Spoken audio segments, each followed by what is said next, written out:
গীতার বাণী দেখাবে জীবনের সঠিক পথ। শ্রীমদ্ ভগবদ গীতায় জীবনের আসল অর্থ ব্যাখ্যা করেছেন ভগবান শ্রীকৃষ্ণ। গীতার বাণী সঠিকভাবে অনুসরণ করতে পারলে সাফল্যের পথের সন্ধান পাওয়া যায়। সেই কারণে আমাদের প্রত্যেকেরই গীতা পাঠ করা অত্যন্ত জরুরি, কারণ গীতার বাণী জীবনের সাফল্যের মূল ভিত্তি। আজ আমরা সেখান থেকেই গীতার মূল 5টি বাণী তুলে ধরব। শ্রীকৃষ্ণের এই 5 বাণী জীবনের সাফল্যের সন্ধান দেয়। যখনই আপনি জীবনে সংকট বা সংশয়ের মুখে পড়বেন, তখনই গীতার বাণী আপনাকে আশ্রয় দিতে পারে। গীতার বাণী অবশ্যই আপনাকে জীবনে কঠিন সময় থেকে বেরিয়ে আসতে সঠিক পথের সন্ধান দেবে। গীতার বাণী আপনার জীবনের সব সমস্যা দূর করে সুখী এবং সাফল্যের দিকে নিয়ে যাবে। জেনে নিন গীতার এই 5 বাণীর কথা। জীবনে জন্মের মতো মৃত্যুও অবধারিত। গীতায় ভগবান শ্রীকৃষ্ণ বলেছেন, যার জন্ম হয়েছে তার মৃত্যু হবেই। তাই মৃত্যু কথা ভেবে আতঙ্কিত হওয়ার কিছু নেই, বা প্রিয়জনের মৃত্যুতে ভেঙে পড়াও ঠিক নয়। কোনো কোনো মানুষের সবাইকে সন্দেহের চোখে দেখার একটা প্রবণতা থাকে। কোনো কারণ ছাড়াই এরা সবাইকেই সন্দেহ করেন। কিন্তু যারা অন্যকে সন্দেহ করেন, তারা জীবনে কখনোই খুশি হতে পারেন না। অন্যকে সন্দেহের চোখে দেখলে সম্পর্কের ভালোবাসা ও পারস্পরিক আস্থা নষ্ট হয়ে যায়। তাই গীতায় শ্রীকৃষ্ণ অকারণে সন্দেহ ত্যাগ করার জন্যই পরামর্শ দিয়েছেন। ঈশ্বর আপনাকে সব সমস্যা থেকে মুক্ত করতে পারেন।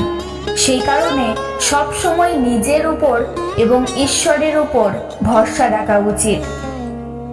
নিজের সব কাজ করবার আগে ঈশ্বরকে স্মরণ করুন।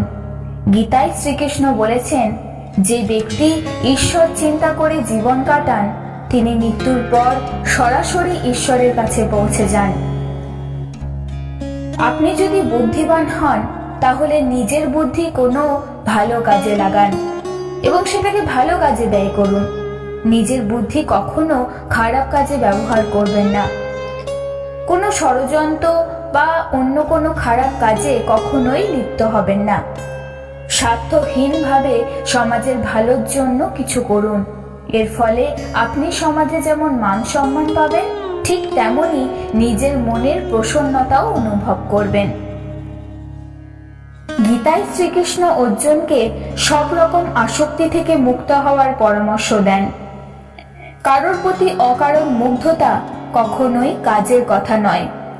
বিশেষ করে নিজের শরীরের প্রতি কোনো রকম টান রাখা ঠিক নয়। এই নশ্বর দেহ একদিন পঞ্চভূতে বিলীন হয়ে যাবে। তাই শরীরের প্রতি কখনো মোহ মায়া রাখা উচিত নয়।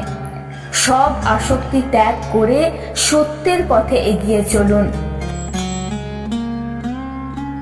লোভ, রাগ ও ঈর্ষা হলো আমাদের সবচেয়ে বড় 3 শত্রু।